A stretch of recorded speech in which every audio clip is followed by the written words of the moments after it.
84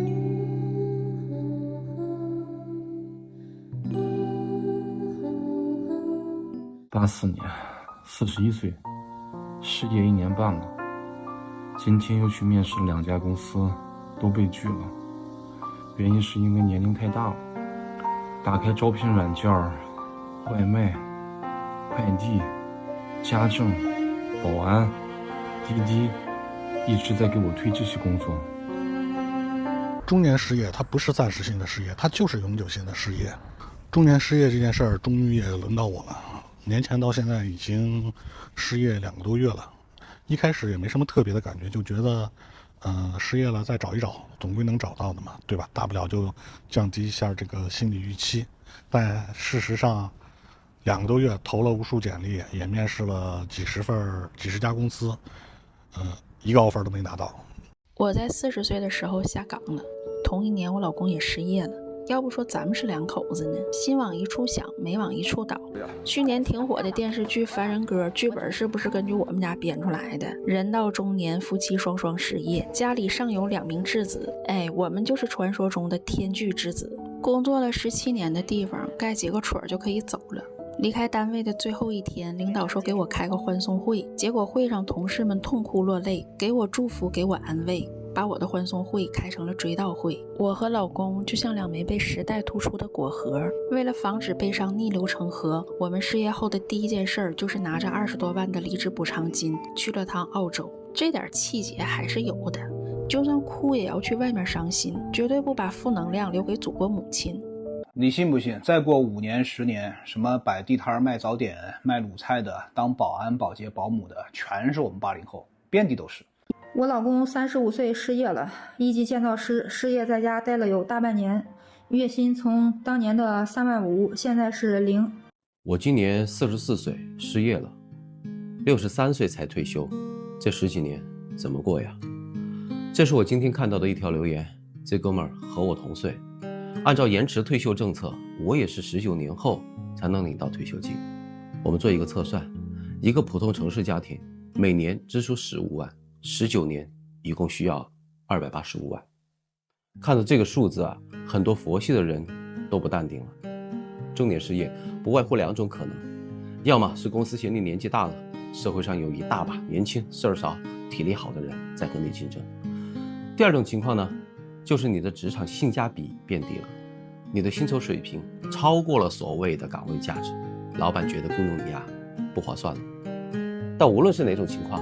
在这个年纪失业也许不是暂时性的，而是永久性的。一个80后到了今天，你既没离婚又没负债，那你就是我们这代人的标杆、榜样、楷模。因为同时满足这2项的80后绝对不超过总数的 15%。 我今年44岁，在39岁的时候失业，当时是一家上市房地产公司的中层干部。当时企业经营出现了困难，后来领导找到我的时候，我一点也不意外。当时觉得早晚会轮到我，所以当天就立马拿钱走人。后来出去投了很多简历，没一家企业回应我。回应我的只有保险公司的销售岗位和培训机构的销售岗位。像我们这种年纪，又没什么大的背景和资源，很难找到相应的岗位，所以说后来干脆就不投了。中年失业的70、80后们出路到底在哪儿呢？今天看到2个事儿。首先呢，是看到一个42岁的求职人员通过招聘软件沟通了15550次，投了653份简历，结果1份面试都没有拿到。然后是看到一个78年的老哥，当年因为全系前3才能来到北京，人非常的优秀，结果从大厂汽车研发岗位离开之后，1年多都没有找到工作，只能做驾驶陪练，挣点零花。人在30多岁的时候，对年龄歧视的感受可能还没有那么的深，但是一过40，马上就能体会到什么叫天天不应，叫地地不灵，就是彻底没有人要了。可能只有高管才会考虑40岁以上的吧。Hello， 大家好，我是你的夏禾夏叔。刚刚您看到这一堆视频啊，都源自于我经常在抖音搜索的一个关键词，叫做中年失业。可能听到这4个字之后，很多人会不解，想问我，夏叔，你和他们有共同的经历吗？坦白说，我没有。虽然说在这样一个困顿的时代，我真的不应该凡尔赛，但是我必须再强调一遍，我是我们那个年代的一朵奇葩，我一生没有打过1天的工。在我年少的少年时代，我完完全全就靠挥霍我父亲给我的经济支援。当我长大以后，我就变成了一个中国第一代的网红，然后就经营起了互联网电商，挥霍自己的钱。所以我的性格能够如此的纯粹，如此的自我，甚至是如此的极端，也得益于我从小到大都没有被任何一个人经济管辖过。所有在社会上打拼过的首领人士心里都非常清楚一个基础的逻辑，就是如果一个人想在这一生里面保持高纯度的个性不被稀释，他必须有一个先决条件，就是他有一个非常强硬的经济基础作为他人生的后盾。就像很多我的同龄人经常跟我无奈的去叹息，他说夏河呀，不是我们不想有个性，不是我们态度不够鲜明，而是我们现在已经没有这个资格了。尽管听到这样负气的话，我也曾经回怼过他们。我说今天面对的种种生活困境和中年危机，不也是你们一步一步亲自选择的人生结果吗？面对我这句刻薄的反问，也有一个同龄朋友就坐在我车的后排，给了我一句非常好的回答，让我沉思至今。他说夏河，你不是标榜自由吗？我说对。他说夏河，难道自由不包括一个人去选择做一个俗人的自由吗？我就是一个俗人，我选择过了一个很庸俗的人生，这个自由我有没有？如果你认为我有，那么今天我所有的困境与迷思就是我们俗人专属的，你可以不理解，但是你没有必要指责我们为什么一开始去选择做一个俗人，因为这个世界上绝大多数的人只能中庸，也只会中庸。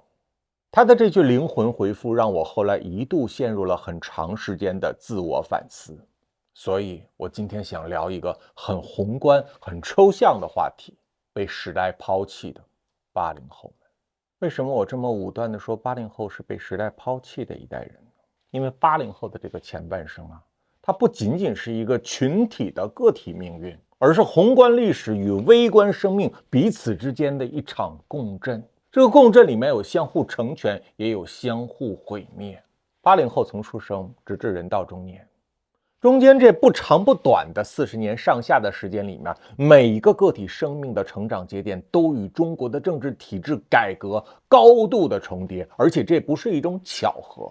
这也就使得80后的前半生所经历的历史变革和个体微观生命的细节变化，是在这个人类史上绝无仅有的一代人。80年代邓小平当政的时代，文革刚刚结束不久，我们这一代人渐渐的就出生了。我们所接受的启蒙教育就是改革开放。当我们还像一张白纸一样刚刚来到这个世界的时候，这个国家的计划体制经济正在崩溃之中，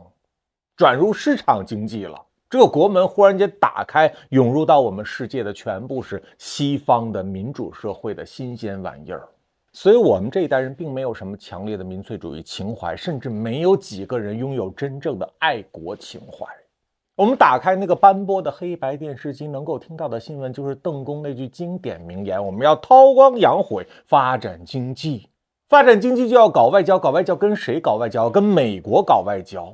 在我们的价值观里面，有一大部分的世界规矩就是曾经那个辉煌无比的美国来制定的，甚至我们误以为中国有一天会变得和美国一样，不管后来是否事与愿违，但是至少在童年我们曾经有过这样朦胧的憧憬。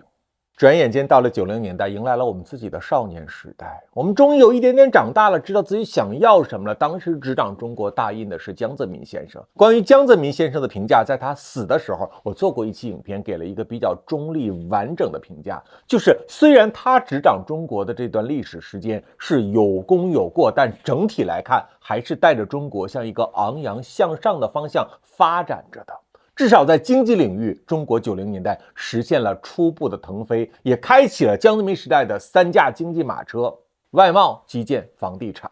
虽然今天回首90年代，它也并不是一个完美的时代，但是那是一个蒸蒸日上的时代。对于每一个中国人来说，至少那是一个充满希望的时代，这是谁也不能否认的一个基本事实。转眼又到了00年代。互联网开始普及到了千家万户，中国没有任何一个人的生活和互联网是无关的。那个时候，中国正处于胡温时代。胡温时代从政治上来讲是一个平平无奇的时代，甚至说他们也没有做任何政治上的深化改革。不是他们两个人不想，而是他们两个人有心无力。但是那个时代，中国达到了言论自由、开放度的最顶峰。我们曾经误以为那只是刚刚开始，从来都没有想过那是一个结束。在经济上，中国已经加入了 WTO， 开始与世界逐渐的接轨。我们每个人都深深的享受到了那个时代所给我们个体生命带来的经济红利。在政治上，虽然还有一定的言论管制，尤其到了00年代的后期，微博兴起的时候，这个所谓的言论管制已经几乎等同于形同虚设。可能今天比较年轻的人没有办法想象00年代的后期中国的舆论自由到达了一个什么样的程度。所有的人，只要你不上街去夺取政权，你在网上爱说什么随你的便。我打开任何一个论坛，都随处可见所有的博主就在那块堂而皇之的嘲讽宋祖英和江泽民的各种艳文。我本人就在微博上天天的骂毛泽东。那个时候我刚刚对历史有一点感觉，就像很多初级的历史研究者一样，喜欢把一些毛泽东犯过的罄竹难书的历史罪孽一篇一篇的贴在微博上。没有一个人怼我，也没有任何人反对我去这么做，因为那个时代没有小粉红这个概念。在那个时代，如果你告诉别人你爱国，你只会获得一片一片的嘲笑。当年有一个非常有影响力的大网红，他叫罗永浩，他就说过一句经典的调侃，让当时的年轻人为之一振，纷纷点赞。他说，爱国有什么了不起的？爱国和爱全人类哪个更伟大呢？是啊，爱国和爱全人类哪个更加伟大一些？我们到底需要记住自己是一个中国人，还是只需要记住我们就是这个地球上的一份子？我选择了后者。因为我当时天真的认为社会在进步，时代在发展，所有那种集体主义的东西都已经成为了时代的糟粕。我们要挣脱出这种枷锁，每个人都要做个性化的自己，追求个体生命的价值，而不再捆绑在家国情怀之下。很遗憾，没过几年，习近平就登上了中国的历史舞台，就到了10年代，很多80后迈入了30加。面对脚下这个曾经自以为日新月异的土地，忽然间开始倒行逆施，重归集权，心中非常的迷茫，甚至恐惧。很多人都在私下里面窃窃私语，那个在我们出生之前就已经结束的时代，好像正在重启之中。在我们整个成长这几十年的历程中，一直被人唾弃的个人崇拜，仿佛正在回归，而且成为一种社会的主流价值。80后想去反思这一切到底是为什么，但是在互联网这个舆论场上，80后已经渐渐的被边缘化了。在现实生活之中，很多80后已经成家立业，结婚生子，上有老下有小，被这个繁重的生活绑定的不敢再去发声。纵然心中已经开始萌生一丝悲情与无奈，但是也只能自我 PUA 说，不要跟这个你改变不了的社会争一时口舌之快，不如闷声发财，好好的过自己的日子。赚到了钱揣到了兜里，这是实实在在的。至于那些理想、那些主义、那些社会价值观，那不是我们凡人能够操控的。就在这种沉默与隐忍之中，80后迎来了灾难一般的20年代，也就是疫情时代和后疫情时代。尽管20年代只开始了5个年头，但是来看一看我们陷入中年危机的种种困顿还有解吗？在社会的舆论场上，80后已经成为了集体失语的一代人，不但没有能力去反驳，也没有体力去反驳。在政治生活之中，习近平已经彻底的完成了他的终生制皇帝梦。这也就使得很多80后必须接受一个事实，就是你人生所面对的种种艰难是不可能通过社会结构改革有任何的突破的。你能够对这个社会寄予的体制改革希望，就仅仅是比一比你和习近平谁的命更长。尽管很多人还会用阿 Q 精神的告诉自己说，毕竟我们是80后啊，我们刚刚人到中年，而习近平已经70多岁了，我们总是能活过他的吧。我相信大多数的80后，如果身体健康，没有重大疾病，肯定是比他要长寿的。但是他倾一国之力的活着，把他熬死的那一天，你的后半生是否也基本上要画上了终点呢？我不清楚本频道有多少80后在看，从后台的数据监测上来讲的话呢，也应该是有不少的。但是这些80后都不是今天评论区的主体活跃分子，我非常能够理解你们，因为我们是同龄人。这一生该抗的愤都已经抗过了，该伤的心也已经碎成渣渣。而今在这样一个时代之中，可能看见任何赞同或不赞同的言论都在心底默默地飘过，不想再去争辩什么，因为我们心里很清楚，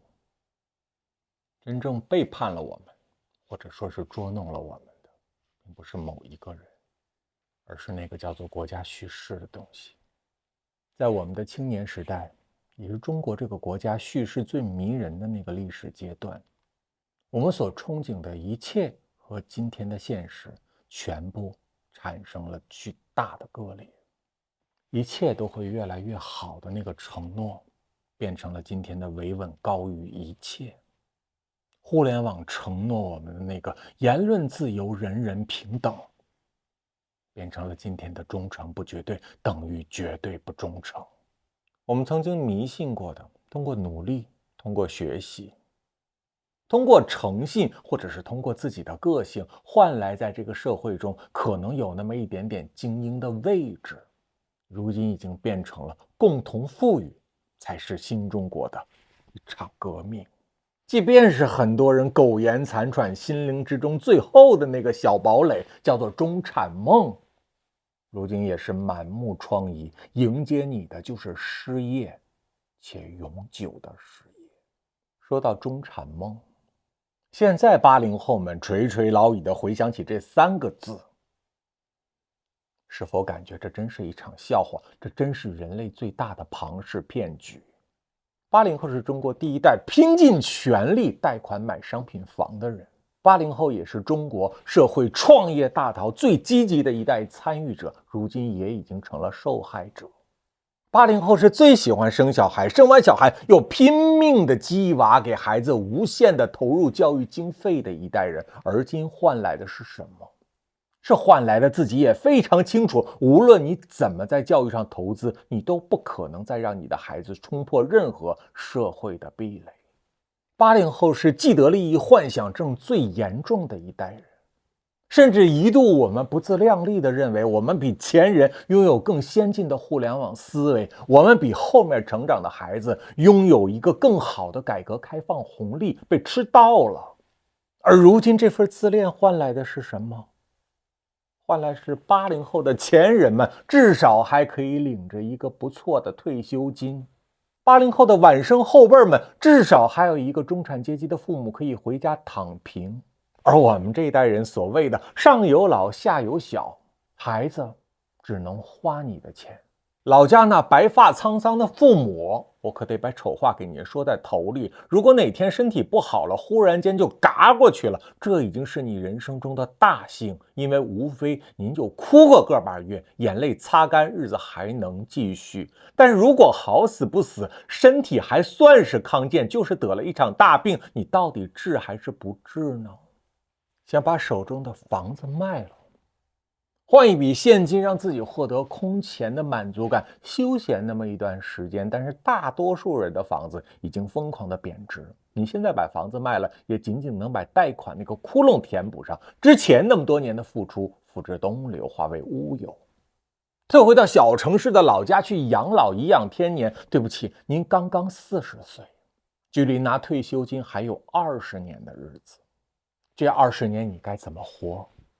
没有退路，也没有前路，只能在你赖以生存了几十年的这个城市里面，逐渐的沦为边缘的城市贫民。我可不是吓唬大家，我只是给您好心的提个醒儿。你还记得吗？80后年少的时候，很多父母要砸锅卖铁、口挪肚攒的去供一个大学生，而我严重怀疑，当很多80后的儿女读大学的那一天，你就会重新过上和你父母一模一样的生活。这可不是消费降级、返璞归真这么简单，而是人生意义的主体叙事和所有的规划全方位的垮塌。翻译成大白话，就是所有中年危机、失业或者正在面临即将失业的80后们，这一次失业，我相信是你最后一次失业，因为你可能不会再就业了。也就是在未来的人生里面，所有的80后再也不可能拥有一个像曾经那样体面有追求的工作了，你只能逐渐的沦为这个社会的闲散人员，能干点什么就干点什么。2年前我曾经录过一期节目，叫做《中国人你还有钱吗》，其中我举了一个社会的例子，就是一个大姐，就是一个80后，她曾经在腾讯担任高管，风光的时候香知遍天下，不可一世，后来她被裁员了。裁员之后，他在家里面闲了足足半年，经历了许多天人交战，最后他鼓起勇气去学习了月嫂的这份工作。2年以前，就在2年以前，评论区还有很多人怼我说你的故事是编的吧？怎么可能？人家一个腾讯的高管退下来以后，也不是没有积蓄，怎么可能去做月嫂这份工作呢？这里面出现了2个误会。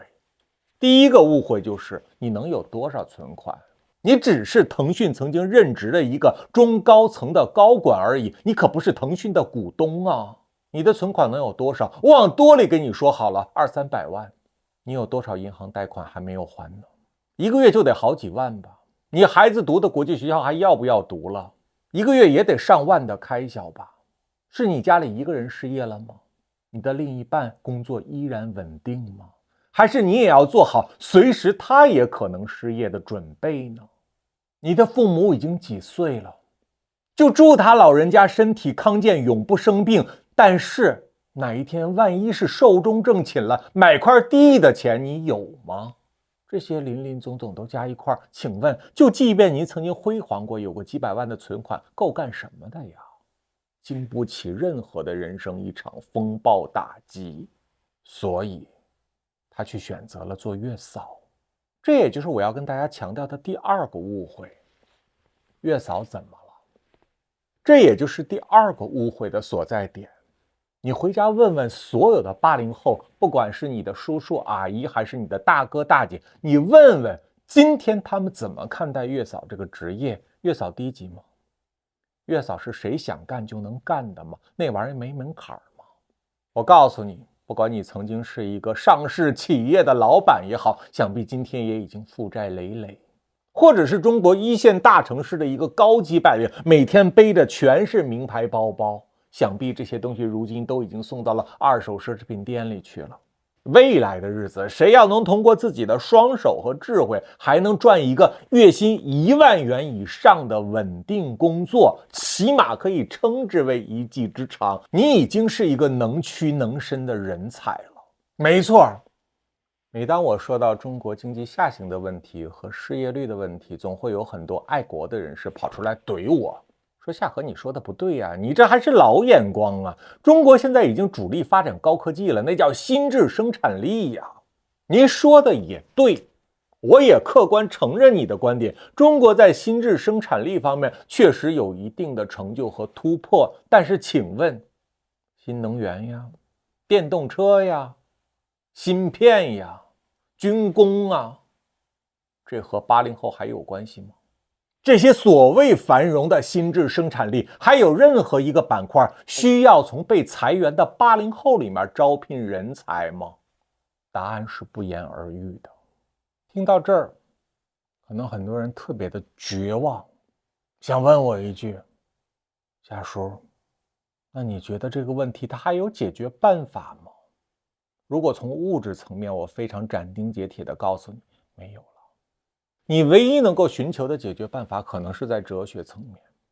就是你必须有勇气去重新建构你的思想内在。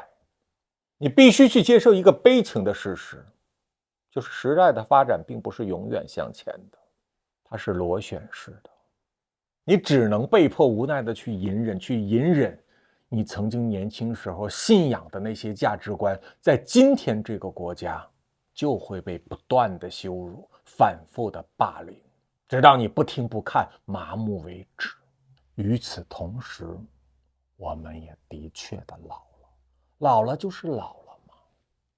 身材发福就不用再减肥了，因为减不减肥也不会有人因为你的身材而选择你了。那些昔日推杯换盏、交情匪浅的朋友，如今也已经鲜少联络，就不要再联络了。不会有什么朋友在这个时候伸出援助之手来帮助你的。且不说凉薄本就是人性的本质，关键是在这个节骨眼上，您的朋友哪个不是各有各的难呢？豁得出去脸的，别嫌工作第一件，有一分赚一分，总比待着强。豁不下脸的，若您还小有积蓄，不要再追求什么高品质、高品位的生活，那个东西都是给别人看的，虚荣没有意义。把你的财产除以你还大概其能活着的日子，精打细算的躺平过完这半辈子就得了。这个精打细算不仅仅是包括对你自己，也要包括对你的儿女。你要学会像日本、像西方国家的父母一样，鼓起勇气告诉你的孩子，我没有这个能力。为人父母，我不给你添麻烦，已经是你的幸运了，你真的不能再指望我了。因为我差不多这辈子就到此为止了，完成基础的供养，剩下的时间就得靠你自己了。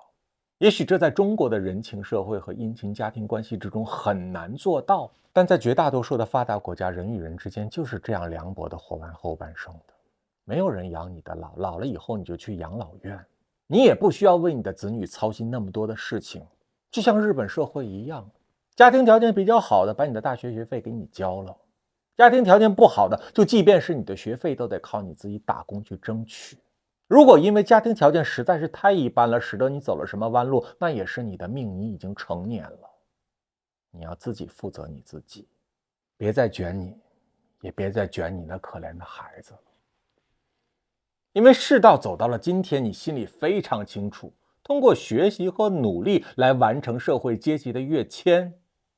这是一个笑话。你身在那个偶发的时代都没有最终完成这个夙愿，更何况你的子女呢？很多人人到中年以后经常提到一个词，叫做修行。修行是什么呀？如果日子越过越好，钱越赚越多，那叫修行吗？这不叫修行，那谁都会。修行是一件很痛苦的事情，修行就是学会放下一切，然后向死而生，做好人生最坏的打算，但内心最终接受且自洽平静。所有80后的同代人们，听完今天我这一番感悟，包括你，包括我，包括他，咱们都自求多福吧。